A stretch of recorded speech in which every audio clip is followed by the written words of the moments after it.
Bilaspur collector Saurabh Kumar के निर्देश पर कोटा विकास खंड के ग्राम पंचायत अमने में बारिश से मकान की क्षति पर 8 पीड़ित परिवारों को मुआवजा राशि प्रदान की गई। पीड़ित परिवारों को राशि का चेक वितरित किया। इसके साथ ही ग्राम अमने पंचायत में स्थित हाई स्कूल के 58 स्कूली छात्र छात्राओं को जाति, निवासी व आय प्रमाण पत्रों का वितरण किया गया। तहसीलदार प्रांजल मिश्रा के निर्देश पर पटवारी धीरज मिश्रा के हाथों ग्राम पंचायत अमने के 8 के अतिवृष्टि प्रभावित परिवारों को क्षतिपूर्ति की राशि दी गई है।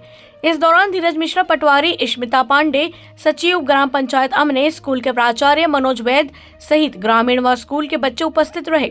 वहीं कार्यक्रम के दौरान स्कूल के बच्चों को प्रमाण पत्र मिलने की खुशी में अपनी प्रतिभा दिखाते हुए स्कूली छात्रों ने कार्यक्रम के दौरान डांस भी किया गया। सहायता राशि मिलने पर पीड़ित हितग्राहियों ने खुशी जाहिर करते हुए जिला प्रशासन व तहसीलदार के प्रति आभार जताया है। आज राजस्व विभाग द्वारा जाति, निवास और आमदनी प्रमाण पत्र वितरण का शिविर रखा गया था तथा साथ ही साथ अतिवृष्टि जो हुई थी उसमें मुआवजा राशि प्रदान किया गया है, चेक वितरण किया गया है और कुल आज यहाँ पर 58 प्रमाण पत्र वितरित किए गए हैं। साथ ही साथ 8 अतिवृष्टि से जिनका घर टूटा हुआ था उनको मुआवजा राशि चेक के द्वारा प्रदान किया गया। कोटा से रमेश भट्ट की रिपोर्ट।